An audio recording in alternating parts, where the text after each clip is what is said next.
Good evening, everyone, and welcome to Social Flight Live. I'm Jeff Simon. We have a fantastic and fascinating show for you this evening.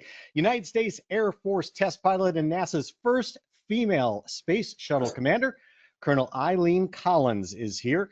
We'll be talking about her amazing aviation and space journey, as well as her book, Through the Glass Ceiling to the Stars, and the new movie, Spacewoman. And that will be coming perhaps to a showing at a theater somewhere in your city or near you. And so very, very, very excited for that show. And one thing you may notice off the top is I'm not in my normal studio as you're used to seeing here. There's a different background here. Well, for any of you who've been watching the news and the weather, you'll know that there was a massive blizzard that hit the Northeast, and that disrupted air travel, to say the least, so I was not able to get back up there. So I am here in a studio which may look familiar to some of you, Brian Schiff's studio for The Schiff Show. I am in Dallas, and having the wonderful opportunity here to kind of have our show saved this evening by being here in Brian's studio. So special thanks to him. And if you haven't already checked out The Schiff Show, be sure to go and do that. It's a really, really great opportunity to get a lot of pilot education. And so that's where we're going to be coming to you tonight. And as we get started with that, a few things. Well, one of them is that whether you are locked in a blizzard or and have to look at online events and webinars and get some education, or you're out there with the ability to fly in some wonderful weather, all of those destinations are available on SocialFlight.com and the free SocialFlight mobile app for Apple and Android devices. Be sure to check that out. We have tens of thousands of aviation events, destinations, webinars, you name it. We also have our FAA Education Center, where you can take courses on demand and get wings credit. If you're a mechanic, you can participate in the Aviation Maintenance Technician Awards program. And if you're an A&P with an inspection authorization, you can do all of your recurrent training for legal credit and certificates, all free, all within SocialFlight.com. And all of that is made possible by the folks that you see on that banner behind me that keep all of this going and free to all of you. And the last thing is we have our Fly to Win challenge. We just gave away a Lightspeed Delta Zulu headset, and we're giving away another one on April 1st. Get the mobile app for SocialFlight, check in at your local airport, and you are entered even with one check-in to win. You get on our leaderboard, you get multiple entries, so get out there and win that Lightspeed Delta Zulu headset.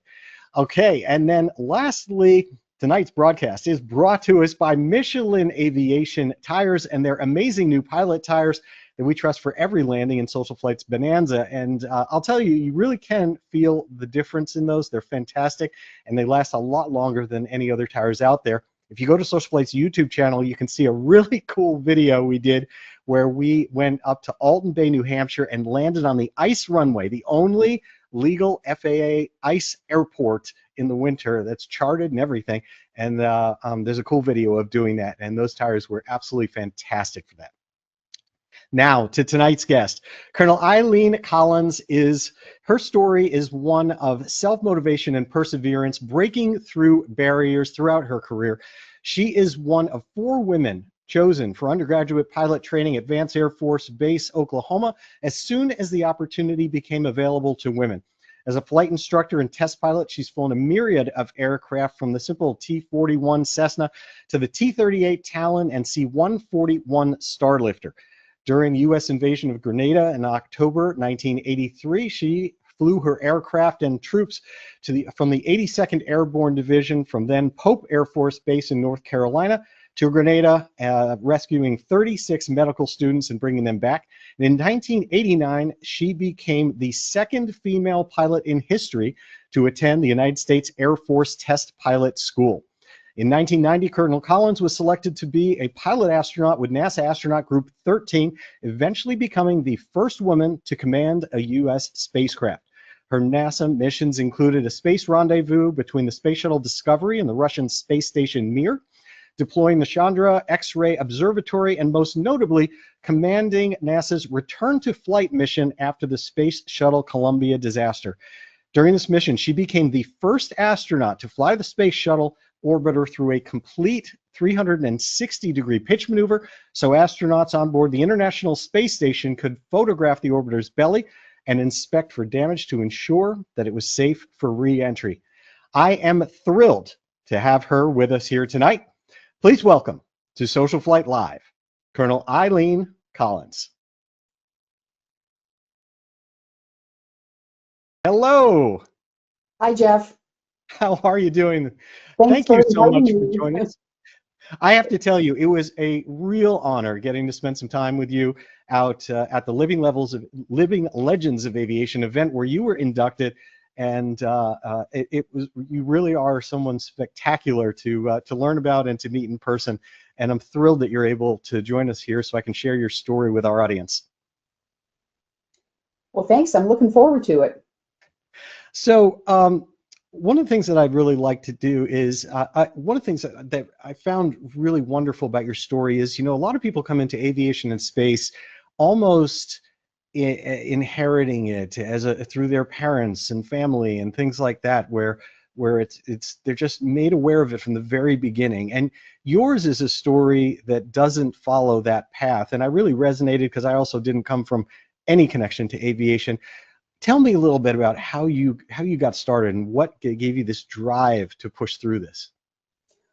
Well, I think it's actually an interesting story that I got interested in flying through reading books.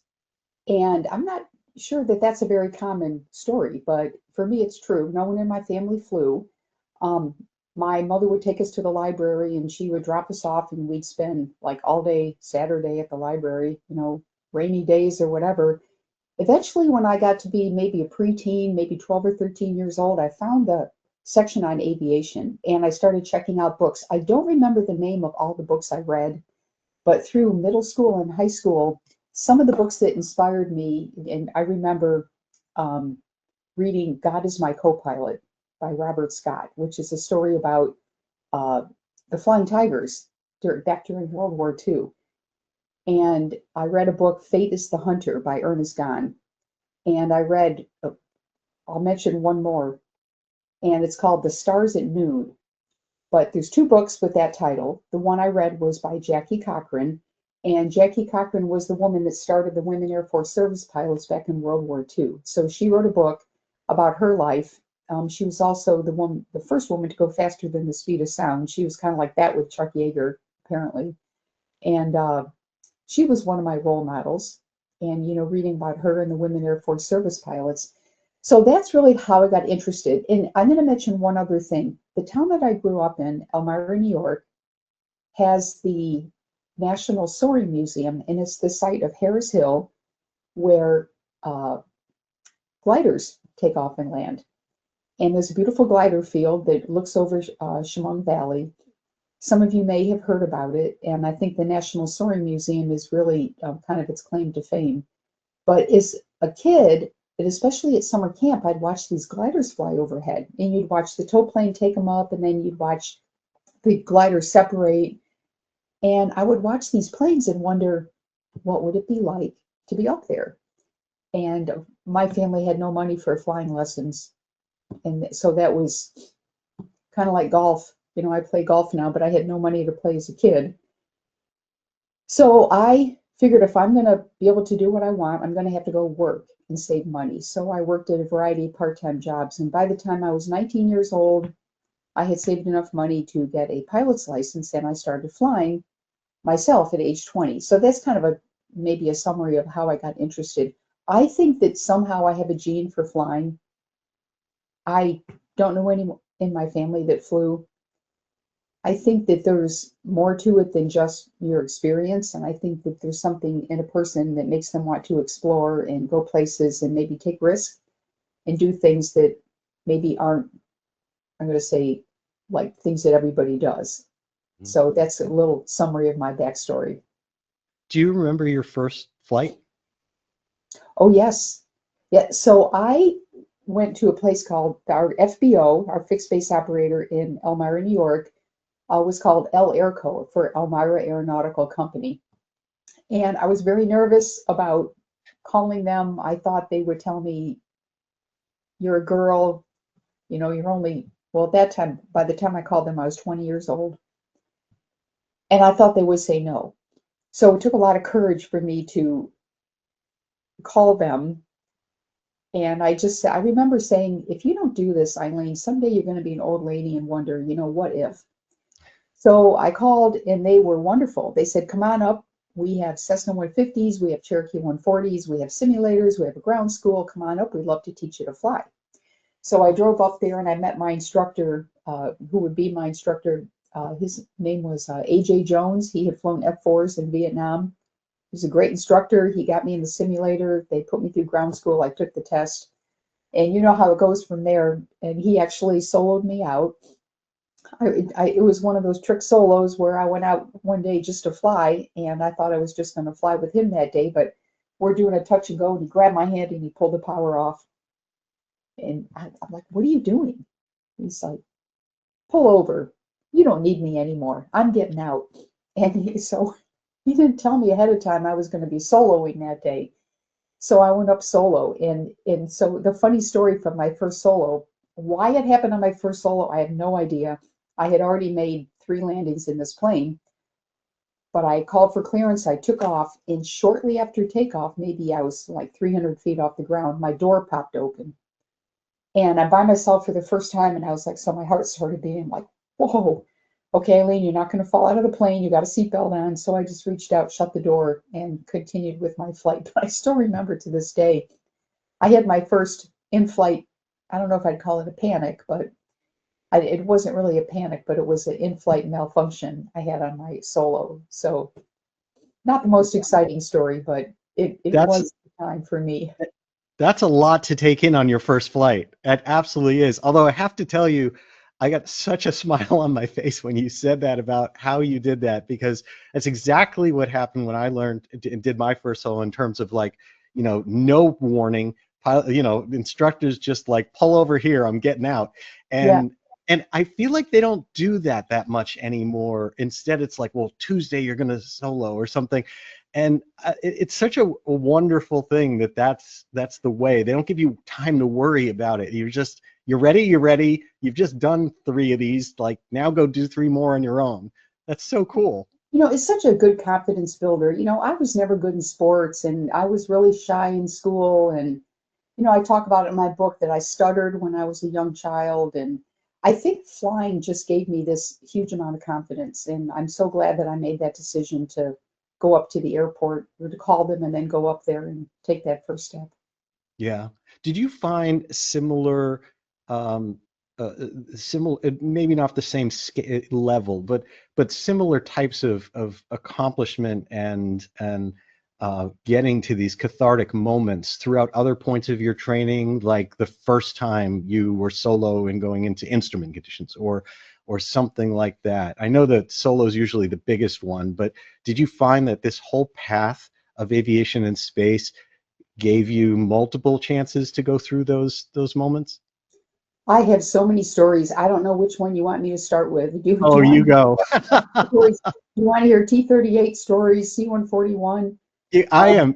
We will just go where the story goes. So you tell me which one came to mind when I said that. Okay, well, let me tell you, one of the first, I want to say, interesting things that happened was there was another woman who was going through the flight school the same time as me. Well, she's doing a cross-country solo the day before me. Long story short, she got lost. She was heading from Elmira, New York, down to a place called Monticello, which is down in the very southeastern part of New York State. Well, she got lost, and she ended up in Newark. She ended up landing at Newark Airport, which was a huge disruption. And so this got to be a big deal. So she lands and she called our instructor back in Elmira and said, I'm at Newark. I don't know what happened. I got lost. And he said, you get in that plane and you get back home right now. So she takes off and she ended up in Albany, which is like north of Newark. And it turned out she didn't set her directional gyro. I don't know. Then this is older airplanes. You had to set your directional gyro against the Yeah. magnetic compass, and she hadn't done that. So Oh, I'm going on the very same cross country the next day. And by the way, they sent a maintenance man up to pick up the plane in Albany because they didn't. I mean, didn't know there was actually nothing wrong with the plane. It was she had missed something in the checklist. So the next day, I'm on the same flight. So my instructor, like, he's going over like the checklist with me, like, don't get lost.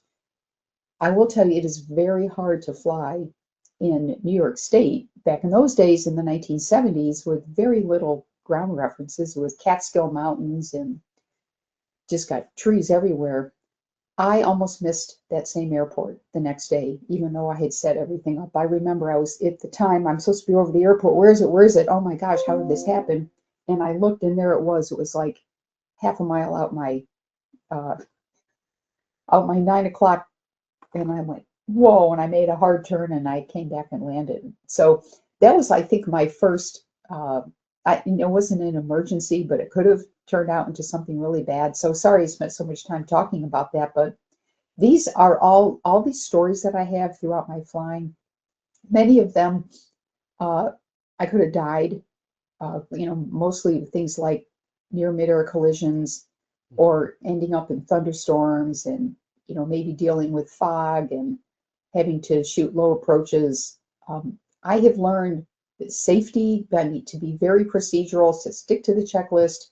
Safety is very, very important. I don't break the rules. I'm always, in fact, one of the reasons I say I never break the rules, being a woman in a man's world, if I got in trouble doing something, everybody would have known about it. And it would have been the woman did it. And this is back in the 1970s when we had very few women flying. Things are different today. We have a lot more women flying, which is great. And the gals are doing a great job. But I found that it was very important for me to really stay focused and, not get complacent, not push the weather, not let my mind drift.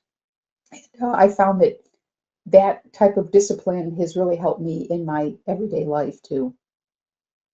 That makes a lot of sense.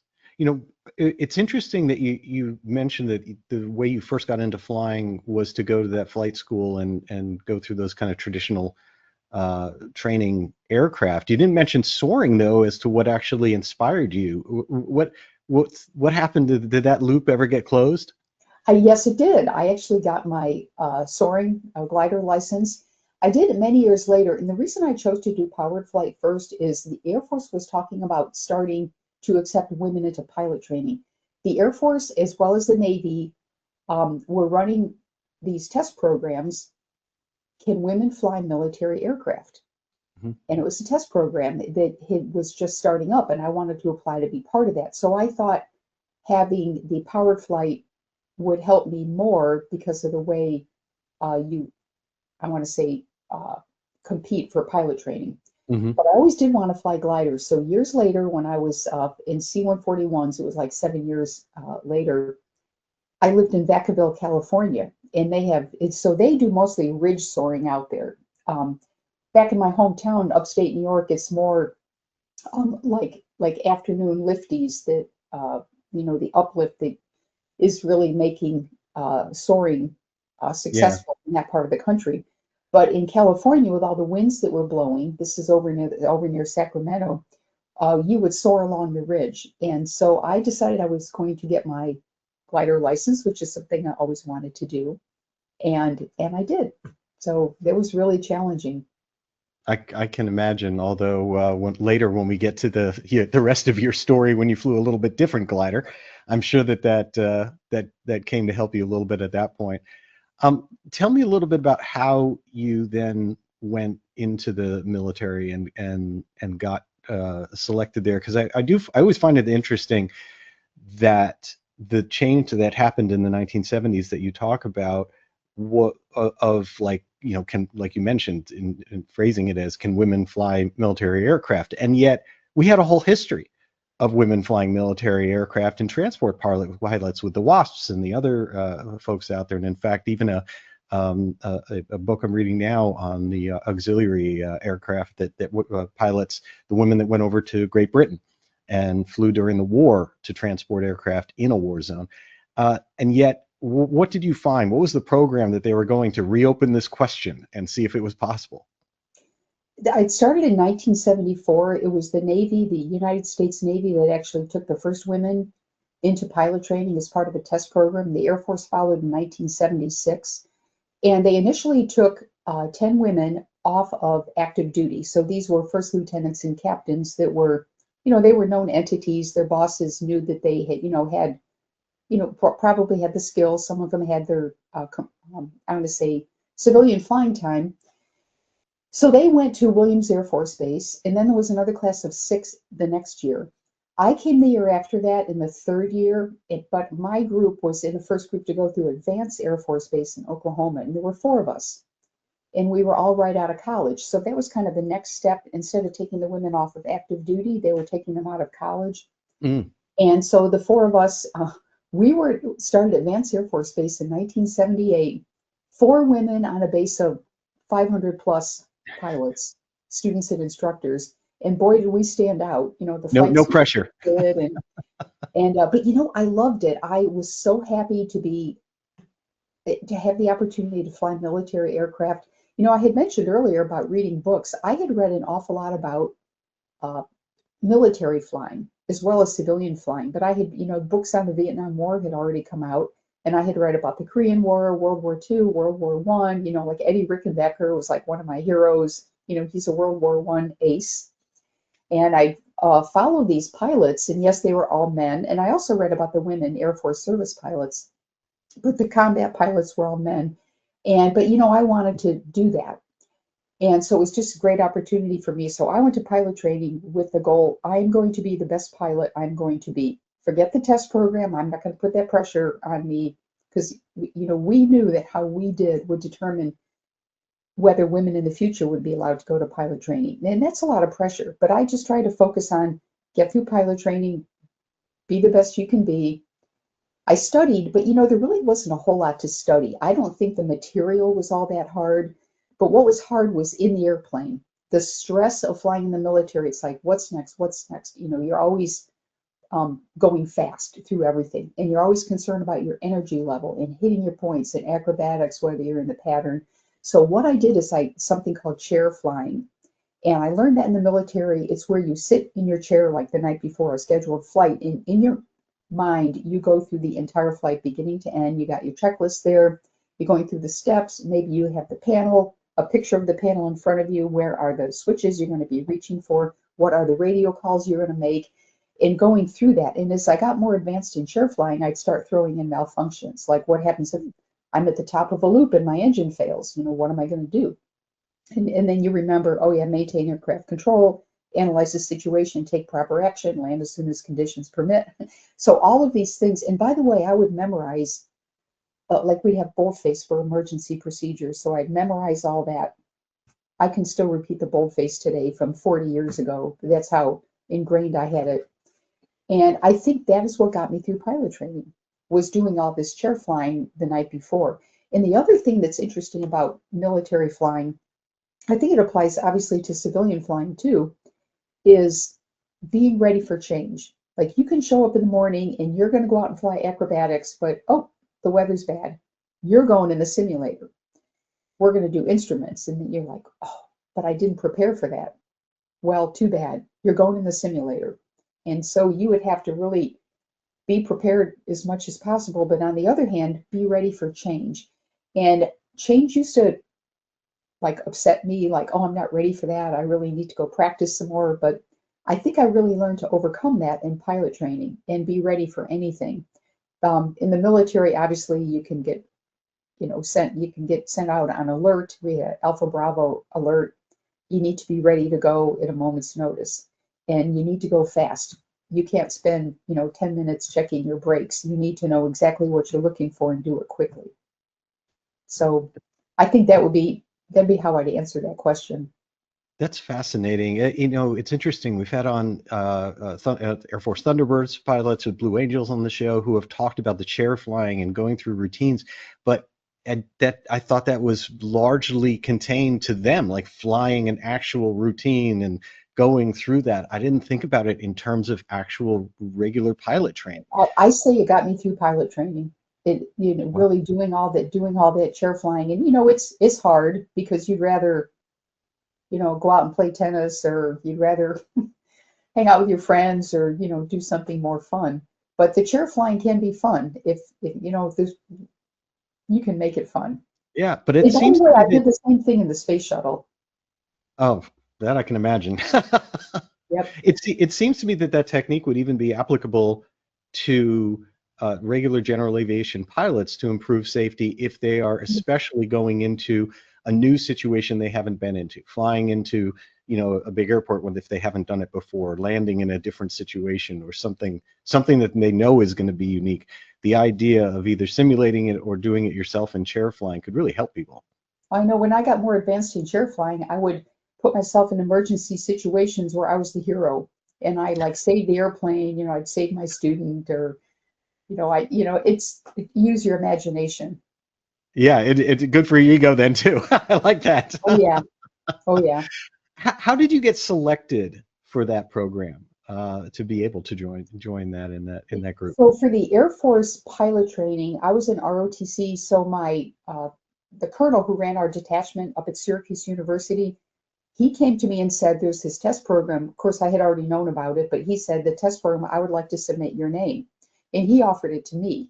At the time, I thought you had to be on active duty, like I mentioned, but he said, no, no, no, it's been open now for college students, college women.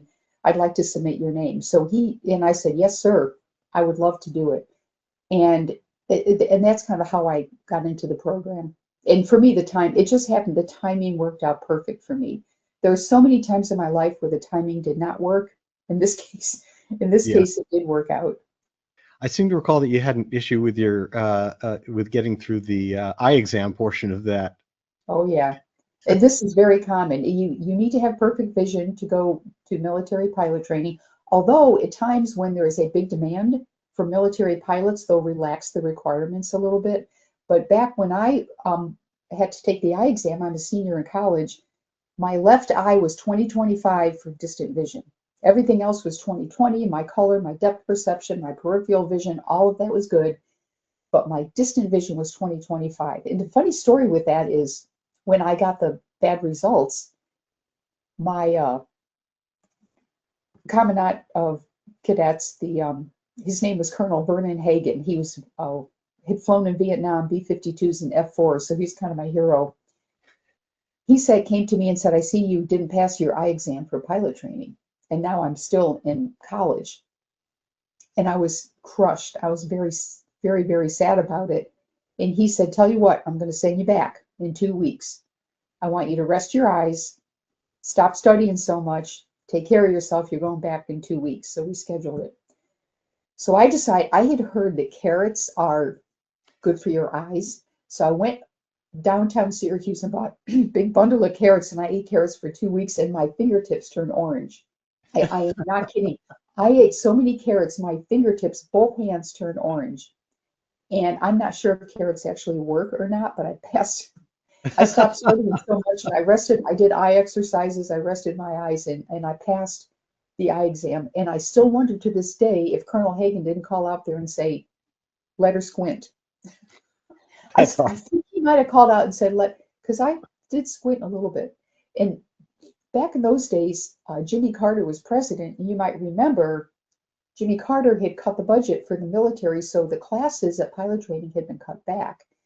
And it was very hard to get into pilot training. They were really insisting on 20/20 for the men and even the women in the test program. But I managed to get in. And, I really, I must say, in my experience, it is really important for pilots to have good vision. I do not argue with the rule at all. But I think that if you are that close to 20/20 and you can be corrected to 20/20, then we ought to let those folks fly. Mm. So I think, there's so many people that have been disqualified from, and even the astronaut program, so many people have been disqualified because, the depth perception test, which is very, very difficult. That's a whole nother story. But they finally loosened the requirements on that test because there were people failing the depth perception test, but yet they were flying all kinds of airplanes in the military without a problem. So, so I think sometimes they need to have a little bit of a bigger picture. Yeah, that makes a lot of sense. So tell me a little bit about your military experience and there's a big difference, of course, between flying a Cessna 172 military version of a T-41 and getting all the way up to a star lifter. So what was your experience in there, and how did you enjoy it, and what were your thoughts on kind of the different aircraft that you flew? Well, the first thing that comes to mind is the military aircraft go a lot faster than, I had been flying Cherokee 140s. I've flown a Cessna tail dragger, Cessna 140, and Cessna 150 back in those days. The military aircraft go very fast. And we used to say, I left my brain back in the chocks. The plane, you're just like hurling through the atmosphere, just so fast that you always have to be thinking ahead, thinking ahead. There's no time to just, oh, I think I'll look at my map. You have to be prepared. Another thing I will say about that is all types of flying need to be respected. And I respect all of the civilian airplanes that I've flown, because there's an old saying, it doesn't matter what airplane you're flying, you can still kill yourself. Yeah. So it's, I respect every airplane I fly. I don't say, well, I'm just going to get in a little Cessna today. It's going to be fine. No, I take every flight very seriously, civilian or military. So, I'll just maybe leave you with that. That's an excellent point, because they always say things like the Cub, right? Like it's easy and simple, and it can only just barely kill you. Like, I have so many friends who have lost their lives in just a variety of situations, and some of them were poor judgment, and some were just, hey, it's just one of those things that happened. The engine failed today, and I think not every accident can be prevented by the pilot, but there's a large number that can be. So that's why I'm always, I don't want to keep harping on it, but trying to stay as safety conscious as possible. In my book, I talked about some, my book is not one of those, hey, I was a perfect pilot, like some airplane books, they talk about how everything was perfect. I talk about the mistakes I made. And I think it was important in writing the book that people can learn something from it. And I'll talk about going into bad weather. I mean, there was one time I took a T-38 into a thunderstorm. I had a student with me. I thought we were going to die. We were just being tossed all over the sky, plus or minus 2,000 feet. We ended up having hail damage to the airplane. And I look back, I was very young, and I look back at that and I think, knowing what I know now, I wouldn't have taken off. But back then, as a first lieutenant, I was probably 23, 24 years old. I took off because everybody else took off. And I was the last one to take off. And the storm had built so much that we ended up getting damaged. And I remember saying, dear God, please get me out of this thunderstorm, and I promise I'll never do this again.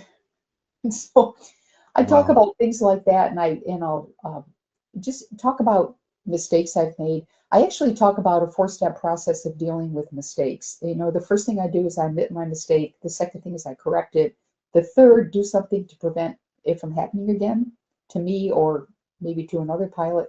And the fourth one is to move on. Learn from your mistake and don't dwell on it. Like an athlete, you dwell on your mistake, you're not going to have your head in the game. So don't dwell on your mistakes, but learn from it. And so I talk about those kind of situations in my book, from civilian to military, as well as in the space shuttle. Yeah, and we're showing that for anyone that just so you can all see this, which is available on Amazon and in other areas, and it's Through the Glass Ceiling to the Stars, the story of the first American woman to command a space mission. And I highly recommend it. It's a fantastic book. And as you mentioned, it tackles a lot more than what someone might think in terms of, it's not, as you mentioned, just a, hey, look at all these accomplishments kind of book. I'm really curious, based on that, Brian Schiff and I both, in other shows that we do together, talk about aviation safety and perceptions on it. And you brought this up, and I kind of want to grab onto it for a second, because as pilots, especially in general aviation, there seems to be this drive to always say, oh, it's so safe, to the non-pilots, to everyone out there. Just try to say, oh, you hear it all the time. Wow, it's safer than driving. It's safer than this and all these other things. And yet, I think when you talk to most general aviation pilots and you say, how many people do you know who have lost their lives in aviation? It's a shocking list.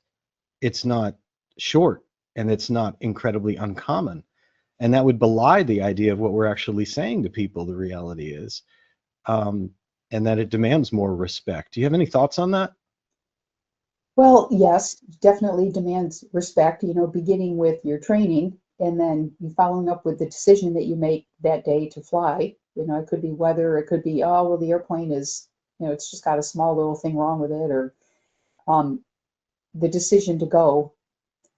I can't help but think about the two space shuttle accidents, Challenger from 1986 and Columbia from 2003. We lost 7 astronauts on both of those flights. And both times the space shuttle system, as a system, had problems. And NASA knew about those problems, but continued to launch crews into space. And there was something called the normalization of deviance that came out of that. Challenger, the deviant behavior was the O-rings, which were burning through. And then in Columbia, the deviant behavior was the fact that we were losing foam off this orange tank. And during Columbia, a piece of foam came down here and hit all the way down here on the left wing and put a hole in the wing. And when they came home, nobody knew that hole was there, by the way, because you couldn't see from that angle, you couldn't see it up in space. So they didn't know they had a hole in the wing. But coming home, you get so hot, the heat shield was breached. So those hot gases got into the wing and melted the wing off. And Columbia tumbled out of control. That's what caused the accident in 2003. Both times NASA knew that there were design problems where we say the engineering system had deviant behavior. It was not operating the way it was designed to operate, but yet the decision makers at NASA kept flying because, well, the last time we were okay, in the case of the falling debris, well, debris's been falling since 1981, since the first flight. Nothing's happened before, so you might as well just keep flying. And eventually it caught up with us. Yeah. And,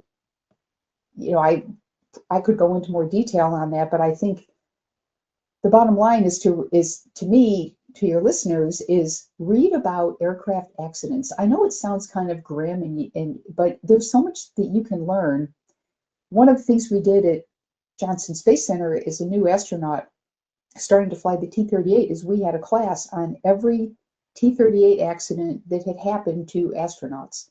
And some of them were defective airplanes, some were bird strikes, some were weather related. And by learning from those, when I was at NASA, we hadn't lost a T-38 in the 16 years I was there. And I think a lot of that goes to the fact that we had learned from previous accidents. Yeah. And so I think it's important that we read it. As grim as it sounds, we should read about accidents and their causes, especially case studies, because you're more likely to remember a case study than to remember some, theoretical thing or, these things break, You're more likely to remember a story of something that happened to someone. And I know there's plenty of those out there and stories that have been told. I have a book around here somewhere it's on the astronauts who have lost their lives either in T-38s or in spaceflight. Wow. But I don't have it with me right now. I didn't know we were getting to this, but I think reading things like that are really important. Yeah. Do you recall the name of that, just so that we can pass that on to people? I know if I think about it before the end of our discussion here, I'll let If you know. not, for all the viewers out there, I will post it in the recording of. So if you go to SocialFlight's YouTube channel, we'll put the name of that book out there for you, so we can follow up with that. So speaking of space travel, of course, tell me about your selection. And how you applied and then were selected, and let's talk space. Well, I was out at Edwards Air Force Base going through the test pilot school, and I applied to the astronaut program. But for the military people, we have to apply to our service. So Air Force people apply to Air Force, Navy apply to Navy, Marine, Army have to apply to your service and go through a service board. And they will send the names that they select, they will send forward to NASA. Now, I had not graduated from the test pilot school yet, so the Air Force selected me as a mission specialist, and they sent my name to NASA to interview as a mission specialist. And that was the end of 1989. But when I did the interview, the board members asked me, why are you a mission specialist? You're qualified to be a pilot. And I explained to them the Air Force wouldn't put me in as a pilot because I hadn't graduated. And well, they said, well, would you rather be a pilot? And I told them I'll do either. I'll do pilot or mission specialist. They asked me 4 times in that interview, would you rather be a pilot? And, although I was more qualified as a pilot based on my background, I told them I would do either. I didn't want to close any doors. And they hired me as a pilot. And the way about 4 months went by, and on January 16th of 1990, I was out flying an A-37, and I was doing spins in an A-37, so I was a little disheveled when I walked back into the school, and there was one of those little yellow military sticky notes up on the board, and it said, Major Collins, call Dwayne Ross at NASA. And I went, oh boy, this is it. So I went into the admin room, and the sergeant, her name was Denise, I'm not remembering her last name right now, but she's sitting there, and she said, that's it, Major Collins, give him a call. So she heard, so I get the secretary, she hands me over to Dwayne Ross, who's the administrator of the board. He hands me over to Don Putty, who was the president of the board, and then he hands me over to John Young, who's the STS-1 commander in Apollo 16 Walked on the Moon. John Young. And he says to me, do you still want to come to Johnson Space Center and work for us? I'm like, well, yes, sir. So he goes into this long 5-minute dissertation on what is going on at Johnson Space Center, in the engineering division, in the space shuttle program, and what's going on in the Hubble Space Telescope and all this stuff. And at the end, he said, do you have any questions? I said, well, yes, sir. Am I coming as a pilot or mission specialist? And he said, oh, yeah, pilot. You're going to be the first woman pilot of the space shuttle. I went, oh, thank you, sir.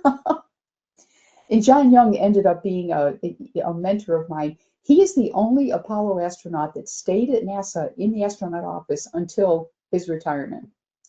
And he was a big safety head, always writing memos whenever something was going on that he didn't approve of. And so, yeah, John Young, what a great guy, a great mentor, but he's the one that broke the news to me. And it was like a big weight off my shoulders because my whole life, as far back as I can remember, I wanted to be an astronaut, but I never thought, I'm not going to be, they'd never pick me. I'm just a little shy Eileen that, is not good in sports at all. So I never really thought that, and plus back in those days, in the 60s, it was all men, so there were no women astronauts. So I never really thought I'd become an astronaut, but there it was. In January 16th of 1990, they said you're hired. And from that point on, I just said, Eileen, don't kill yourself. Don't kill yourself in an airplane or in a car because you want to go in space and have the opportunity to fly the shuttle. And so it was just real dream come true. How wonderful. I love that. It was not perfect. It's it might sound like perfect, but no, there was a lot of trouble along the way, but I made it. Well, one of our viewers has just typed in to let me know that the book I believe you may be referring to, correct me if I'm wrong, and is Fallen Astronauts, That's Heroes it. Who Died Reaching the Moon. So thanks to Eleanor for that. Thank you, Eleanor. Yeah, I think the author's Colin Burgess. Colin Burgess and Kate Doolan, correct. Fallen Astronauts, Heroes Who Died Reaching the Moon. Yeah, and so it's full of stories about what they did right and what they did wrong. And it's a good place to learn about decision making and just I recommend it.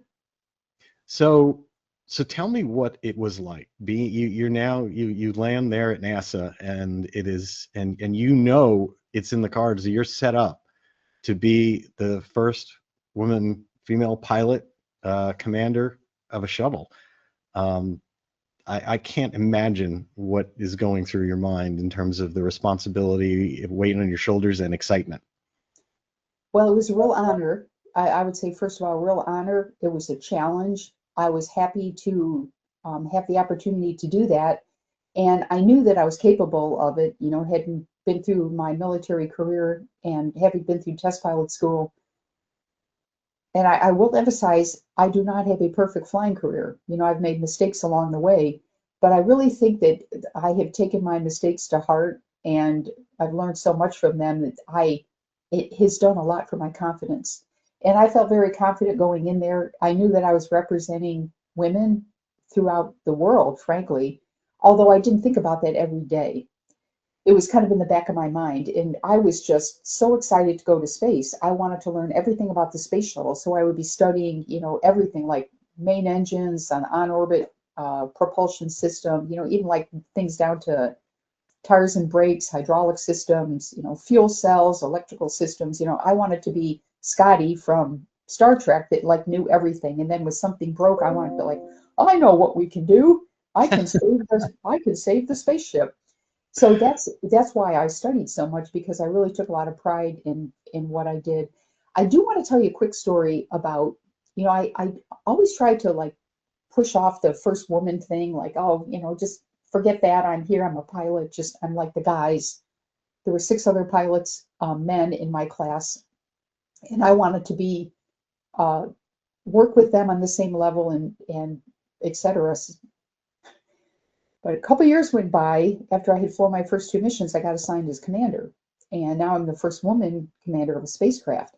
And I thought, same thing. I'm just going to do my job. Let's kind of tone down the woman thing. There was more of a PR thing on the outside of NASA anyway, because inside NASA, I mean, I was just like, yeah, I'm another shuttle commander. It wasn't until I was down at Kennedy Space Center talking to some of the workers, and a group of women came up to me, and one of them said, thank you for what you're doing, because now the guys have more respect for us. And I was like hit with a ton of bricks. And I thought, you're right. I never thought of it that way. But for all the women working at Kennedy Space Center, and probably the other centers also, there was never a woman commander of a spacecraft, and now there is. So that helped, I think, their standing in their job, in their everyday work. So I decided to stop doing the push off the, minimize the fact that there's a woman doing this job now, but yet take it on as a responsibility to help the other women that work in the space program. And, I don't want to promote myself or like march myself around, oh, look at me. But on the other hand, I didn't run away from it. Yeah, but it's sort of like a trickle down effect of respect and opportunity for so many others, not just that follow you in your exact footsteps, but I never thought of it that way in terms of the breadth of impact that it has downstream. Yes, very true. Thanks for asking that too. Yeah, that's really, really fascinating. So, we mentioned at the beginning some of the really notable missions that you flew with Mir, with going up and being able to do both deploy the X-ray, the Chandra X-Ray Observatory, which I believe was the largest payload at the time. Yep, there you go. Built Is for that 5 years, and it was built to last 5 years, and it's 26 years, and it's still going strong. Yeah, and that's the classic. Did it? Got the shirt. Yep. Okay. Yeah. And then of course, most notably, the return to flight mission that you did, and the 360 maneuver. Tell me what your favorite memories of that, or favorite kind of like stories of some of those notable flights are. But I loved all 4 of my missions. I flew 2 as a pilot, 2 as commander. I loved all 4 of them. I would say as commander, I like being the commander because I felt like that's just kind of my nature. I think going back to, well, I don't want to get into my childhood, but there was a time in my childhood where both my parents were gone, and I was Mm. running the household, and my Oh, little brother and my little sister, and I was 17 years old, and I did the shopping, the cooking, and the cleaning, and getting them to school, and all this. So I kind of feel like I had a lot of training for uh, kind of running a system like a house. And so I enjoyed being the commander, and there was so much support from the people all the way throughout the program. Whether it was on the payload side or the operation, the ground ops, flight ops, flight directors, and our trainers. It was, what a great group of people to work with. But as far as, I don't really have a favorite mission. I would say if I could fly a mission over again, I would pick one of the flights where I had a beautiful view of the Earth. And a lot of that, well, you have little control over it because a lot of it has to do with the time of year and the inclination in the orbit that you launch into. But on my second flight, which was in 1997, we launched into a 51-degree inclination, which takes you as north as 51 latitude north and 51 latitude south as you basically as the Earth turns below you. I remember a day on that flight where I had gotten all my work done. It was the end of the mission. I put my face up against the window and I was just looking down at the Earth, and I had my arms stretched out like I was flying over the planet without a spacecraft and looking down at the round Earth. I emphasize round.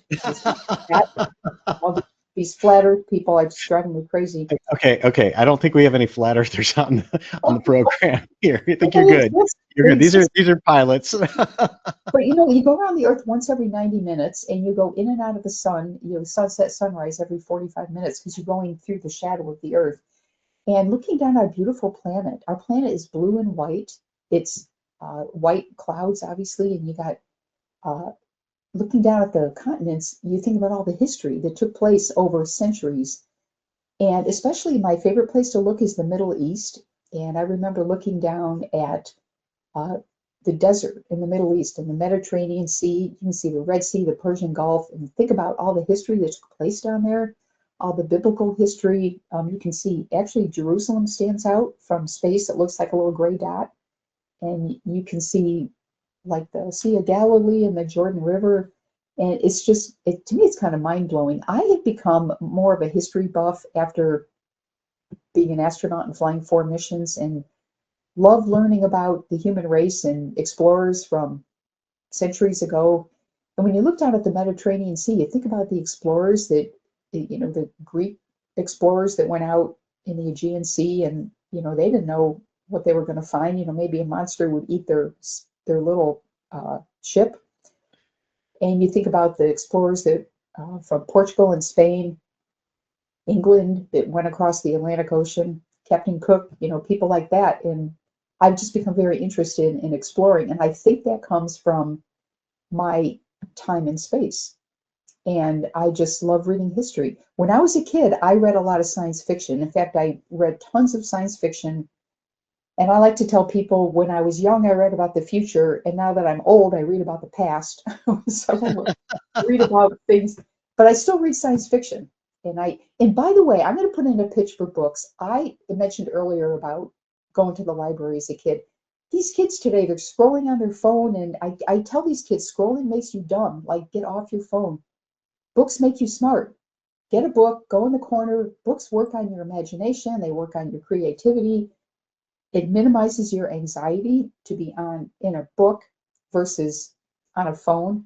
Of course, we need phones. I mean, I don't want to say throw your phone away, but I would just say try to manage your time so you can enjoy reading science fiction or history or, you know, whatever it is that you like to read. So I got off the subject there, but that's No, that's fascinating. And I want to touch for a second, and I want to be very sensitive. I'm not asking about anything you're not comfortable sharing, but you did mention the how you grew up and the family side and the challenges you had in essentially leading that as an adult at a non-adult age. How do you feel that experience contributed not just to you enjoying being a commander, but getting to that point, actually getting there? well, so this comes out in the film Spacewoman. My director really wanted to get into a little bit in the personal side. I had her kind of throttle back on that a little bit, but my dad was an alcoholic, so I grew up with an alcoholic father, but he was also very wise. So the times that he was sober, he would talk to me about um, Alcoholics Anonymous and the type of techniques they have. And one of them is the Serenity Prayer, which is about what you can control and what you can't control. And I think people that go through life trying to control things are not happy. You've got to make a decision, what can I control and what can't I control, and then go from there.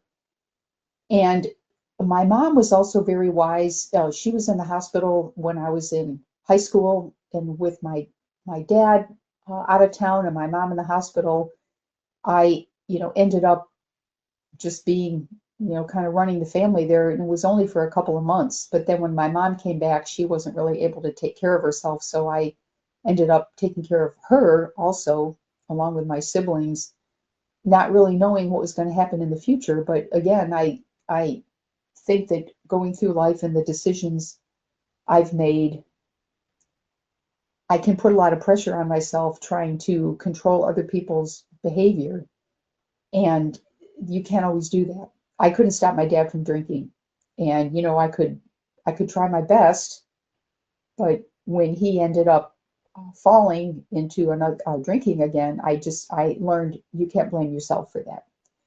And so all those little techniques like the 12-step process and the serenity prayer, I really learned a lot from that.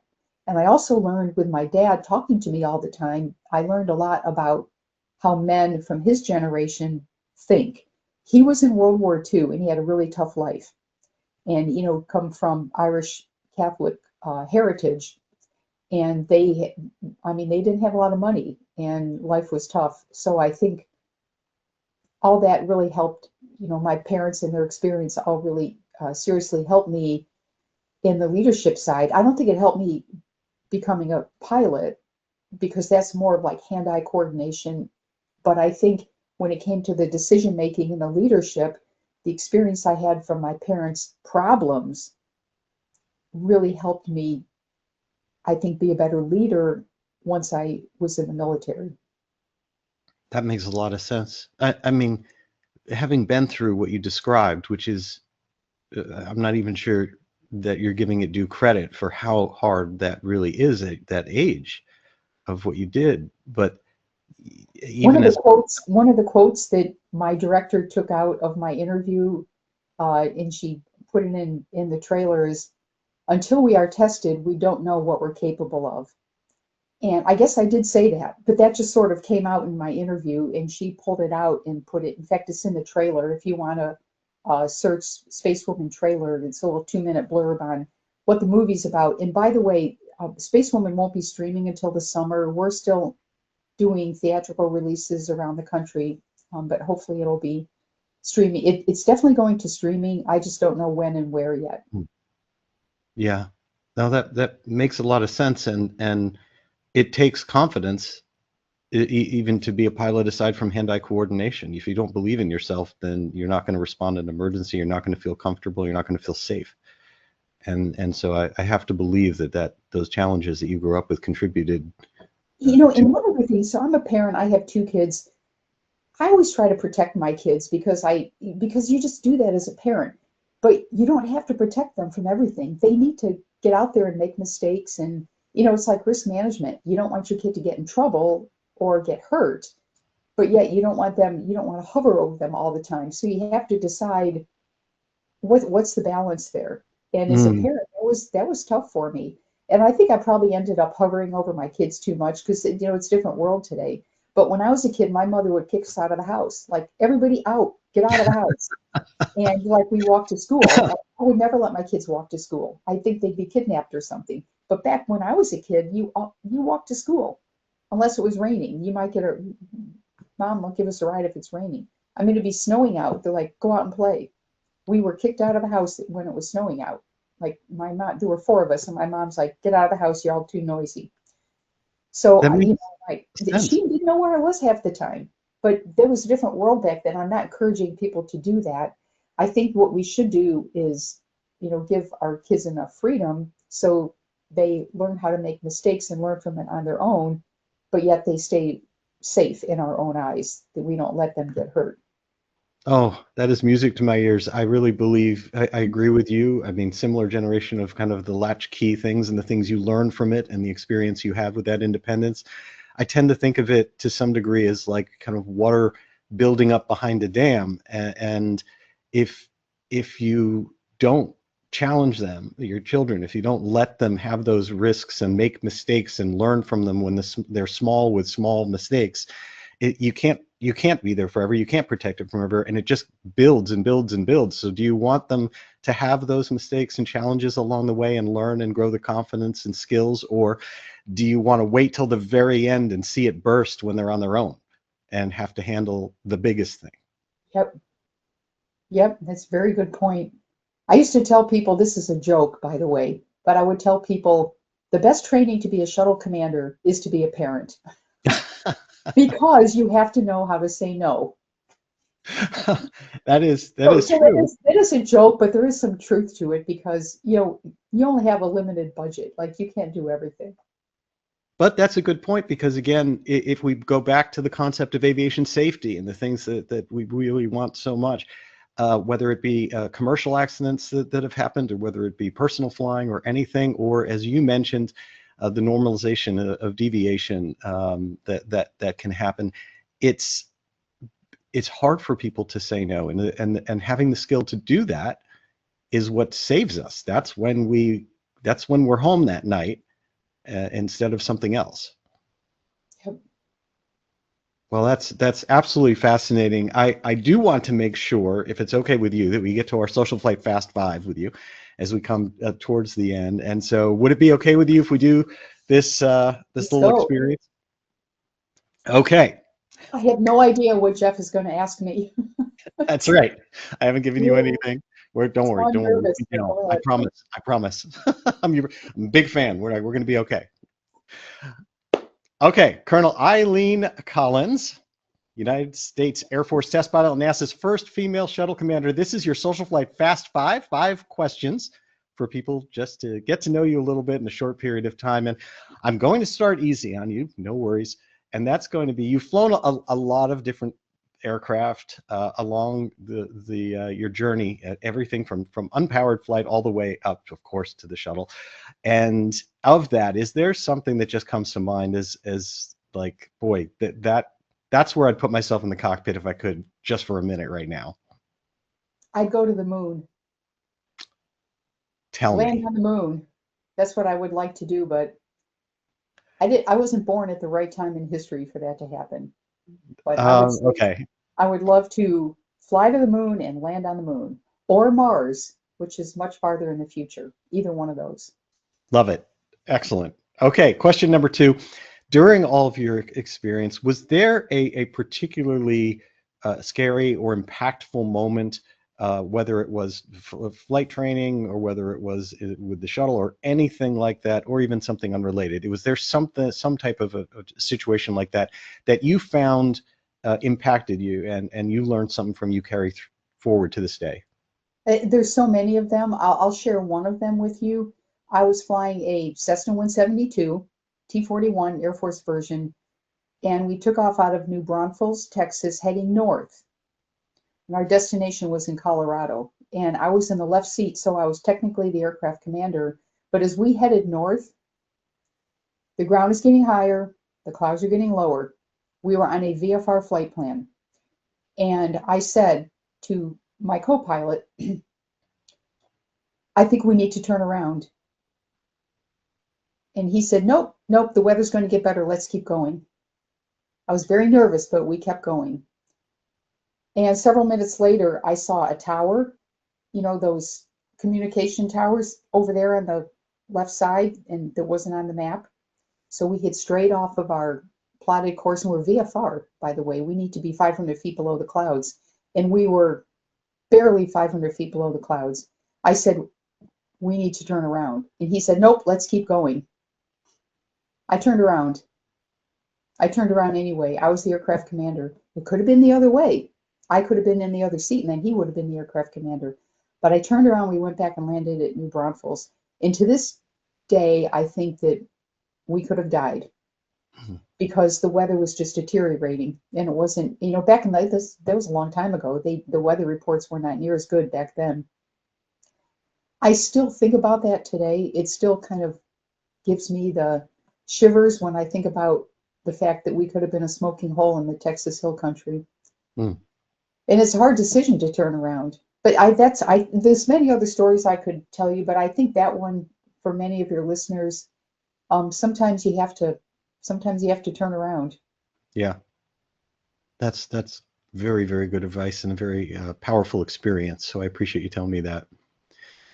So question number three, on a more kind of serene note, If you could go back in time to re-experience some moment during your aviation or your space experience, not to change anything, but literally to just, if you could get 10 minutes back to be back somewhere for a minute, what moment would that be? Oh, that one's easy. My first launch on the space shuttle. We launched on February 3rd. It was 1995. But the reason I would pick that launch, well, first of all, the launch experience is it's a little bit scary, but it's also super cool because the acceleration, all the things that are happening, you got the sound like a fire burning all around you. You got all the shaking going on, and you got the acceleration, which is like you're being hurled into space.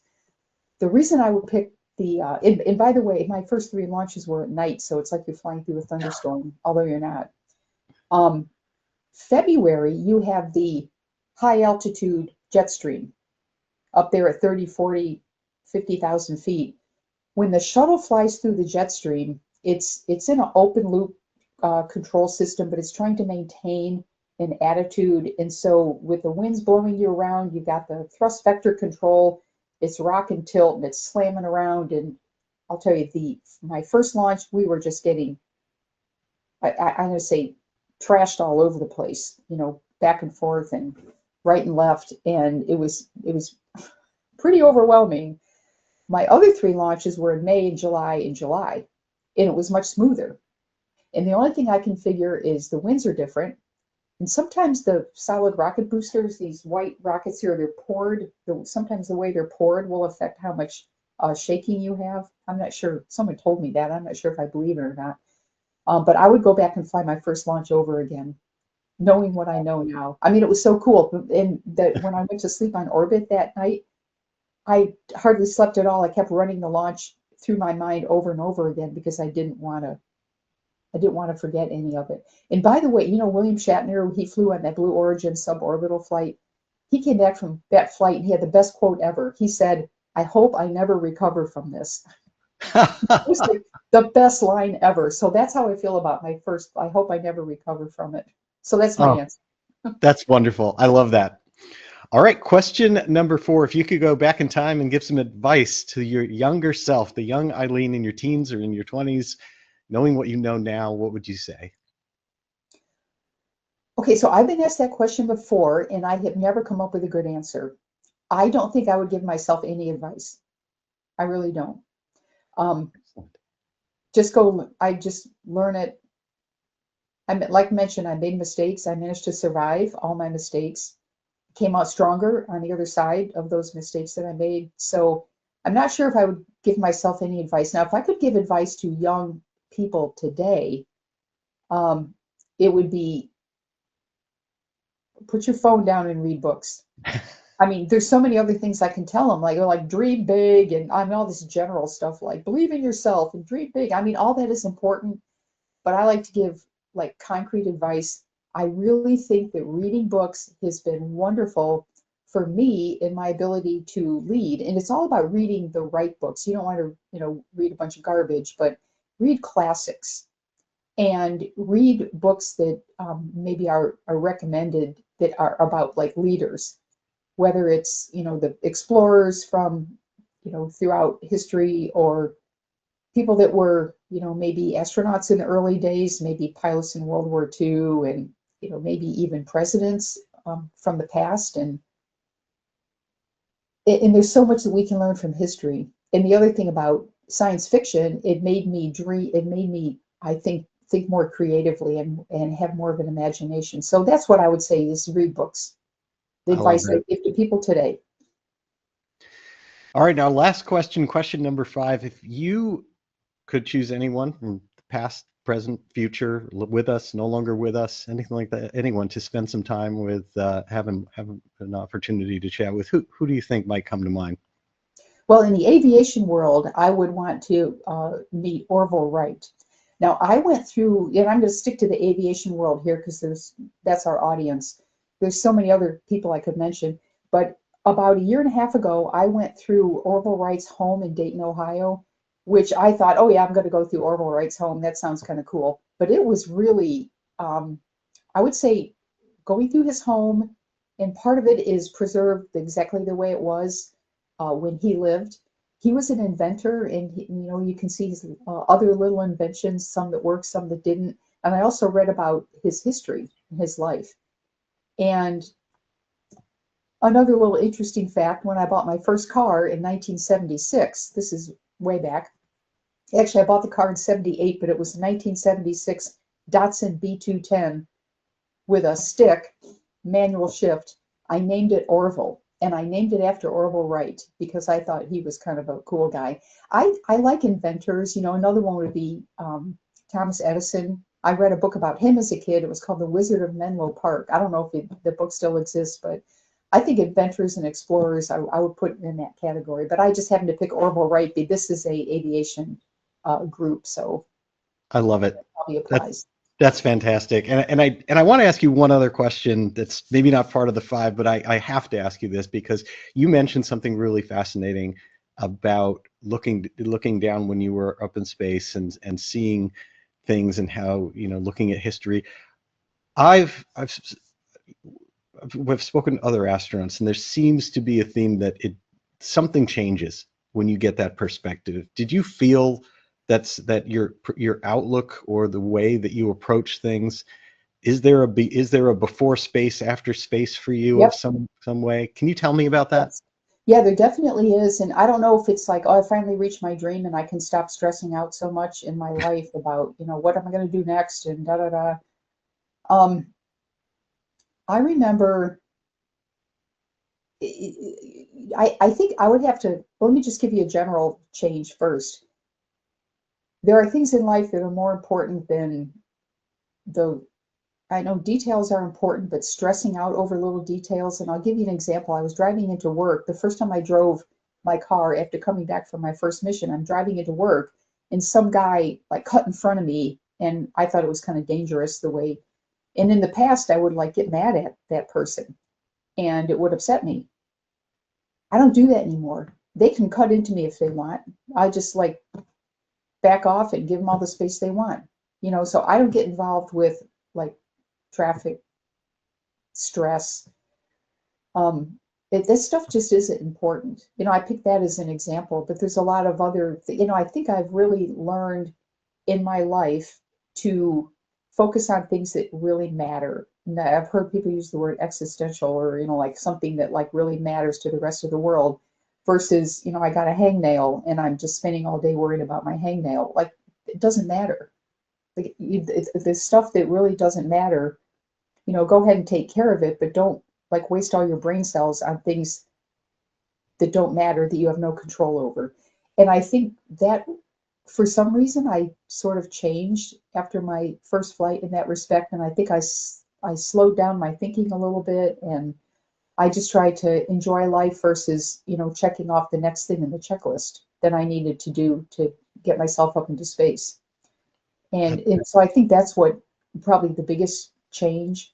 And I think that really helped me as I went on to be a commander, because I was able to really like take my time when it comes to making decisions and make sure that I was focusing on safety and not like little things, I'm like, oh, we don't like these pictures, let's go take them again. I mean, that's important, but it's not as important as looking at the big picture, like our flight rules, or do we have our procedures right for this very expensive piece of equipment that's one of a kind.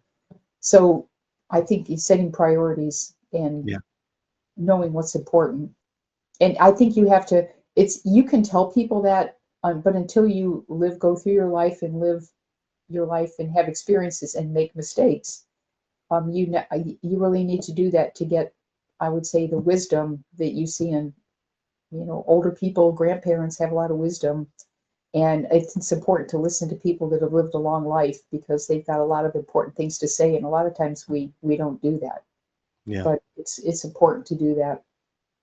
Well, it makes a lot of sense, and I'm very, very grateful for this information. I mean, your story is so inspiring, and I'll let everyone else know out there, of course, that there's so much more that you do than even just telling your life story. You teach on subjects, you lecture on different things and I hope you will consider coming back at some point in the future, because we could talk about so many other things and just go down a path that you're such an expert in. It really is a joy to get to spend some time with you. Yeah, and I'm happy to tell stories. I can talk about how the shuttle flies and or how it flew, because obviously it's retired now, and where we're going in the future space. It's so exciting.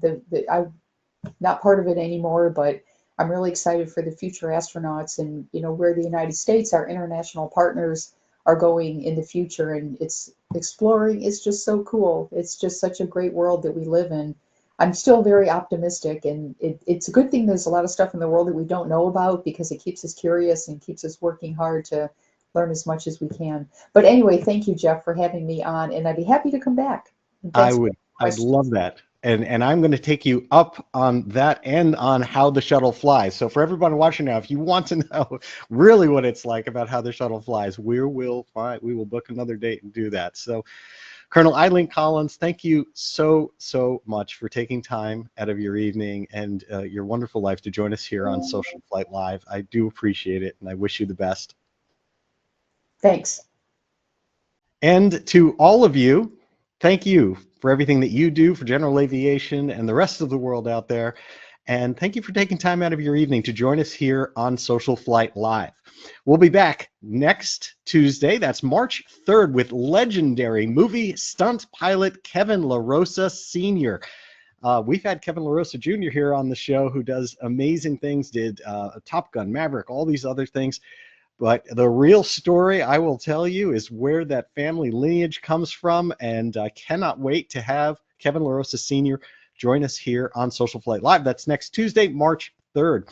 On Tuesday, March 10th, following that, we have Cockpit to Cowl here with Brian Schiff. You'll see the same studio, except Brian will be the one behind the camera here, and I'll be back in the Social Flight studio, and we're going to be talking about blind faith in aviation safety, a very, very impactful show, and so I hope you'll join us for that. For Social Flight, I'm Jeff Simon, and I wish you all blue skies.